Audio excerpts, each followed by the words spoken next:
Hagrani blessing bini subamabai tini sem o Agartala sohoro masuk kotorma kaisa panda khlaiban kha je panda sini ha segai tongnai je panda sini mangkhaino segai tongnai rangna rekhlainani bago tini ni o choba chimoro tini chengna shuru khlaija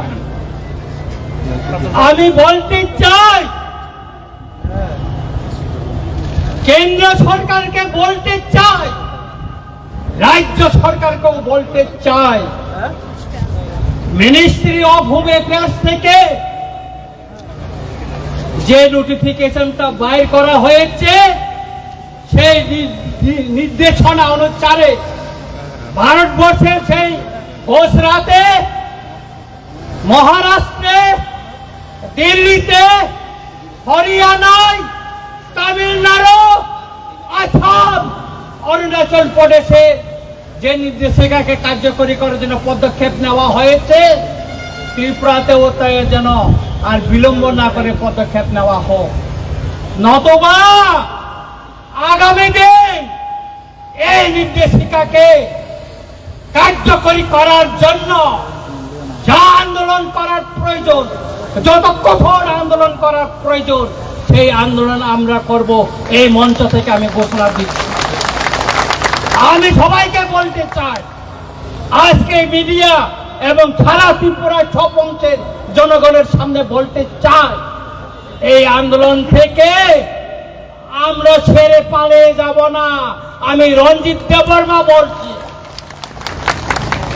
আপনারা জানেন আমি 1997 সালে সুইজারল্যান্ডে এসে জাতিসংঘে গিয়ে এই illegal মাইগ্রেন্টের কথা তুলে ধরেছে প্রথম ত্রিপুরা থেকে প্রতিনিধি হিসাবে তুলে ধরেছে নিশ্চয়ই আপনারা জানেন আজও আমি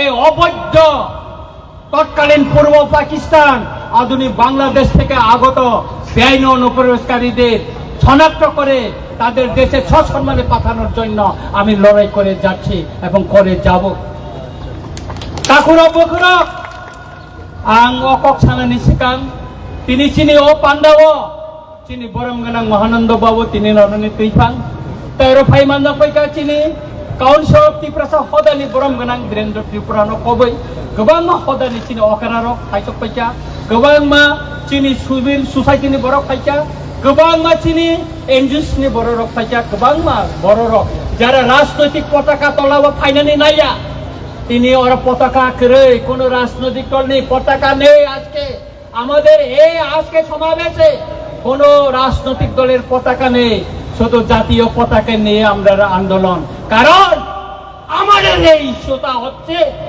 জাতীয় ইস্যু এই জাতীয় ইস্যুকে আমরা জাতীয় পতাকা নিয়ে আন্দোলন করব বা রাজনৈতিক পতাকা দিয়ে নয় আমাদের মহারাজা বলেছিল পয়লা জাতি ওলোপাতি সেই জন্য আমাদের জাতিকে আজ রক্ষা করতে হবে পয়লা তারপর পার্টি সেই জন্য আজকে পতাকা ছেড়ে দিয়েছে পার্টির পতাকা ছেড়ে আজকে আমরা জাতীয় পতাকা নিয়ে লড়াই মাঠে নামছি অনেকে হয়তো প্রশ্ন করতে পারে রঞ্জিত দেববর্মা ত্রিপুরা মঠার এমএলএ উনি কিভাবে পতাকার বাইরে ত্রিপুরা মঠার বাইরে হয়ে গেল না আমি আজকে এখানে ত্রিপুরা মঠার এমএলএ হিসেবে আসিনি আমি সাধারণ জনগণ হিসাবে জনপ্রতিনিধি হিসাবে আমি এখানে এসেছি এই লড়াই সর্ব অংশের জনগণকে নিয়ে লড়াই এখানে বাঙালি পাহাড়ি মুসলিম খ্রিস্টান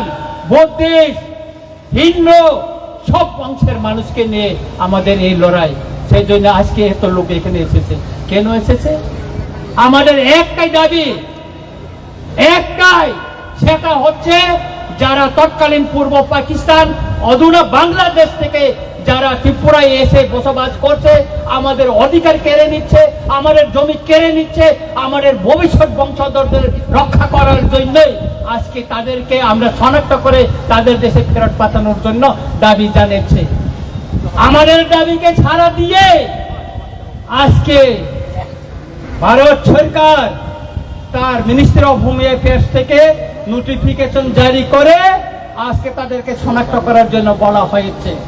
এই নোটিফিকেশন শুধু 2019 মে 25 না, 1971 সনে 29 নভেম্বর তখনও নোটিফিকেশন জারি করা হয়েছিল, কার্যকরী করেনি।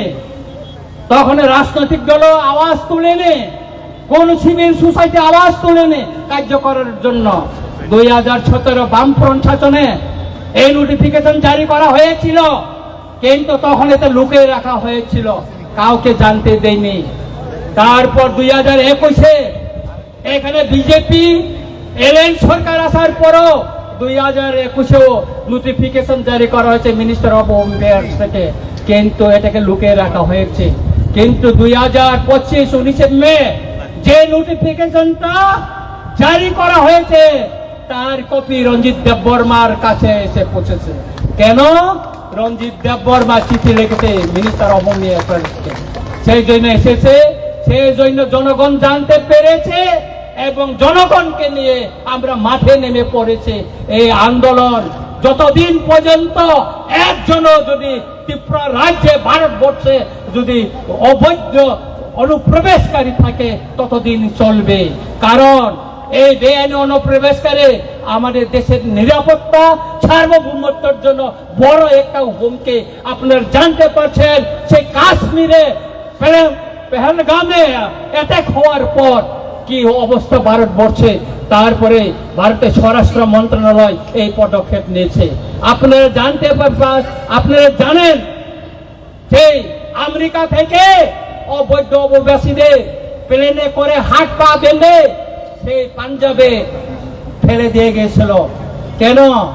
কারণ এই অবৈধ অনুপ্রবেশকারীরা এটা দেশের হুমকি, দেশের নিরাপত্তার হুমকি, দেশের সার্বভৌমত্বের হুমকি। সুতরাং আমি সবাইকে অনুরোধ করব যে আজকে এই আন্দোলন, এই র্যালি কোন জনগোষ্ঠীর বিরুদ্ধে না, কোন জাতি ধর্মের বিরুদ্ধে না, এটা বেআইনি অনুপ্রবেশকারীদেরকে শনাক্ত করে তাদের দেশে পাঠানোর জন্য এবং কেন্দ্র সরকারের যে নির্দেশনা তাকে কার্যকরী করার জন্য এই আন্দোলন আগামী দিনে চলবে। আমি আমার বক্তব্যকে আর বিশেষ আর দীর্ঘায়িত করতে চাই না। আমাদের মিছিল এখনো শুরু হয়ে যাবে। আপনারা শৃঙ্খলাভাবে সবাই মিছিলে জাতীয় পতাকা নিয়ে আপনারা সবাই একসাথে আমরা মিছিল করব। এই মিছিল শেষে আপনারা নিরাপদভাবে সবাই আপনারা বাড়িতে চলে যাবেন। আগামী দিন আন্দোলনের জন্য আপনারা প্রস্তুত থাকুন। আজকে আমি ধন্যবাদ দিতে চাই আমাদের মিডিয়া ভাইদের যারা আজকে এই আন্দোলনকে কভারেজ করার জন্য এসেছেন, এবং আমি এখানে আরো প্রশাসনকে ধন্যবাদ দিতে চাই, কেননা ওনারাও আমাদেরকে আজকে অনুমতি দিয়ে এই শহরে আন্দোলন করতে দিয়েছেন।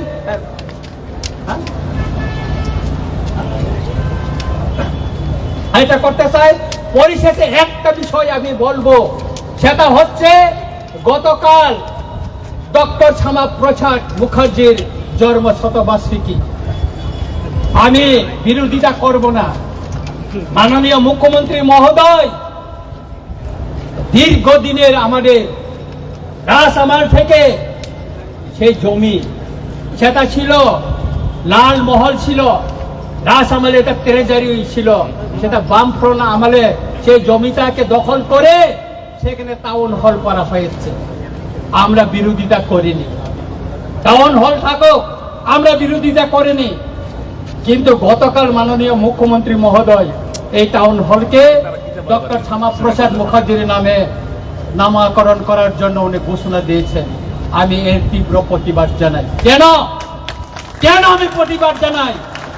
ডক্টর শ্যামাপ্রসাদ মুখার্জির নামে আপনার শহরে আরেকটা বড় টাউন হল করুন, আরেকটা বড় টাউন হল করুন, আর এই টাউন হলকে টাউন হলে রেখে দিন। ত্রিপুরায় বিভিন্ন রাজনৈতিক দল আমাদের ইতিহাস মুছার জন্য এখানে কম্পিটিশন চালাচ্ছে। সেই কংগ্রেসে আমলে এই যে বর্তমানে যে আইজিএম, এটা বিএম যে হসপিটাল, ভিক্টোরিয়া মেমোরিয়াল হসপিটালকে সেটা আইজিএম করা হয়েছে। এই যে সুকান্ত একাডেমি, এই সুকান্ত একাডেমি কি ছিল? এটা দরবার হল ছিল, দরবার। এটাকে এখন সুকান্ত একাডেমি করা হয়েছিল। এখানে আগে দরবার হল ছিল। এইভাবে ত্রিপুরার ইতিহাসকে মুছে দেওয়ার জন্য সেই আস্তবলকে স্বামী বিবেকানন্দ ময়দান ঘোষণা করা হয়েছে। এটা আমরা মেনে নিব না।